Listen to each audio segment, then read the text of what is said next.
Students, हम lesson read कर रहे हैं ऑन सेइंग प्लीज़, जो कि हमारा 6th लेसन है। A.G. गार्डनर ने लिखा हुआ है।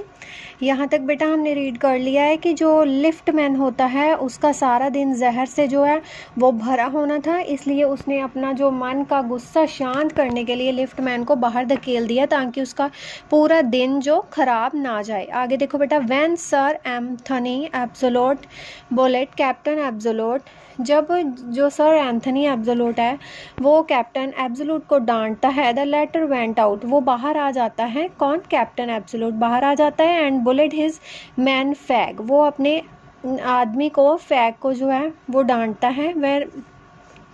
Whereupon fag went downstairs, जब फैग जो है वो नीचे सीढ़ियाँ उतर रहा है। And kick the page boy, वो पेज बॉय को जो है वो डांटता है। पेज बॉय कौन होता है बेटे? जो हमारा, जिसको मैसेंजर बोलते हैं, जो मैसेज वगैरह हमारा लेके आता है उसको पेज बॉय कहते हैं। Probably the man who said stop to the lift man was really only getting back on his employer who not said good morning. कहते जो आदमी था जिसने जो लिफ्ट मैन को सिर्फ टॉप बोला था, हो सकता है उसको उसके एम्प्लॉयर से गुस्सा था और उसने उसका बदला लेने के लिए जो लिफ्ट मैन को टॉप नहीं बोला, क्योंकि उसके एम्प्लॉयर ने उसको गुड मॉर्निंग नहीं बोला था to him, because he himself had been henpecked by breakfast by his wife, क्योंकि उसकी वाइफ से उसको डांट पड़ी होगी नाश्ते के time. To whom the cook had been insolent because housemaid had answered her back, जिसका जो बीवी थी वो भी गुस्से में इसलिए थी क्योंकि उसकी कुक ने उसको डांटा, उसके आगे जवाब दिया होगा, इसलिए उसकी वाइफ ने उसका गुस्सा अपने हस्बैंड पे निकाल दिया। We infect the world with ill humours, इस तरह हम जो है बुराइयां जो है वर्ल्ड में भरते हैं अफवाहों से, बुरी अफवाहों से। Bad manners probably do more to poison the stream of general life than the all crimes in the calendar, किसी भी क्राइम से ज़्यादा जो बुरी आदतें हैं वो हमारे जीवन की जो लाइफ है, जो स्ट्रीम है, उसमें जो है वो पॉइजन भर देते हैं, जहर भर देते हैं। For one wife who gets eye from an otherwise good natured husband there are 100 a life of martyrdom under the shadow of a morose temper. कहते कई बीवियां, अब जहाँ पे वाइफ्स की और हस्बैंड का कंपैरिजन किया है कि कुछ हस्बैंड्स ऐसे हैं जो बहुत अच्छे हैं और किसी टाइम गुस्सा आने पे अपनी वाइफ को अपनी आंख की घुरी से डरा देते हैं। देयर आर 100, कुछ ऐसी बीवियां हैं, वाइफ्स हैं, जिनके हस्बैंड ने उनको दबा के रखा हुआ है, जो शहीदों वाला जो जीवन है वो व्यतीत करती हैं।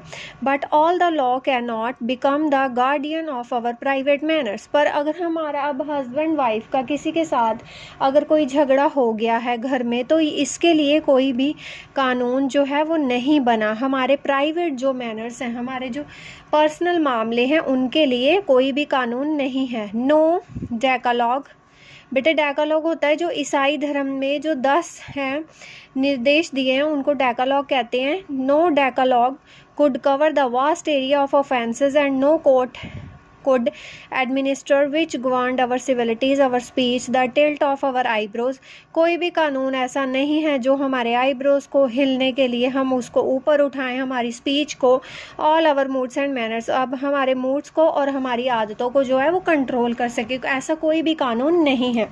But we are bound to endorse the verdict against the lift man, पर हम बंधे हुए हैं लिफ्ट मैन के विरुद्ध जो है वो फैसला करने के लिए। Most people will have a certain sympathy with him, कुछ बहुत सारे लोगों को जो है उसके लिए उसके प्रति सहानुभूति है। While it is true that there is no law that compels us to say please, पर ऐसा कोई भी कानून नहीं है जो हमें ये कह सके, कंपेल कर सके कि प्लीज़ बोलो। There is a social practice much older and more sacred than any law which enjoys us to be civil, ये बहुत ही पुरानी प्रचलित जो है धर्म के बारे में, हमें धार्मिकता के बारे में सोशल प्रैक्टिस है, सामाजिक प्रैक्टिस है जो बहुत ही देर से चलती आई है।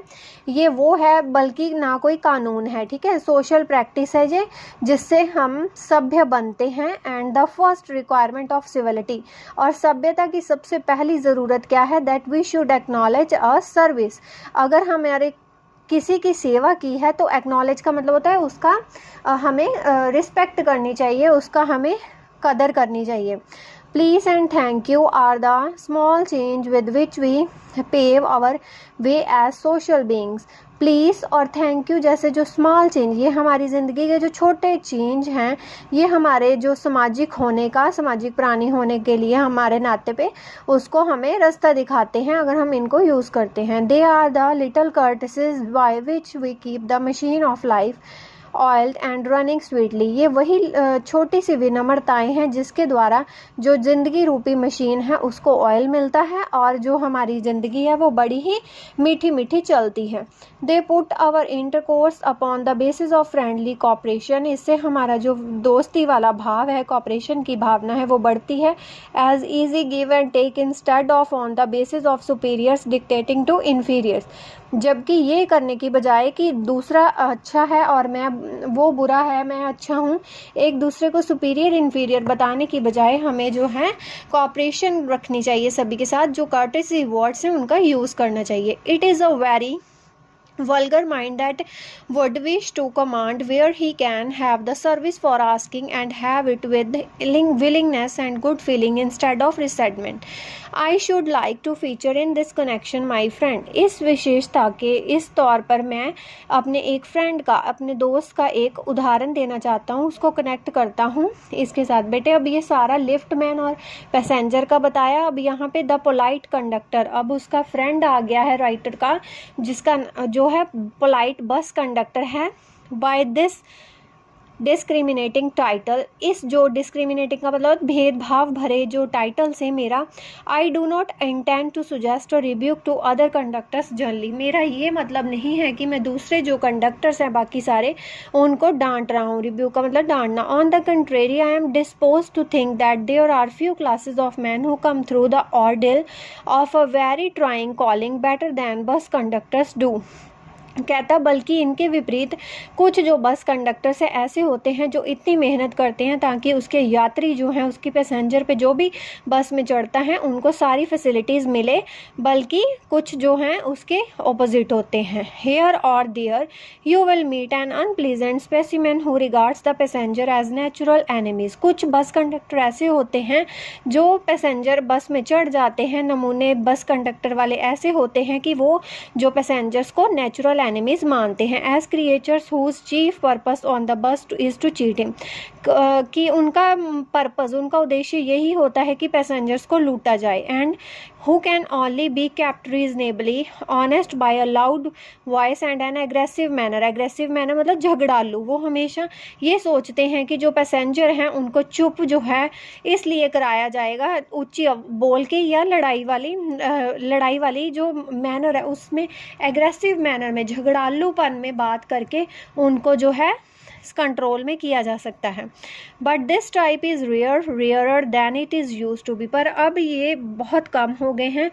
आई fancy the public owes much to the underground railway company.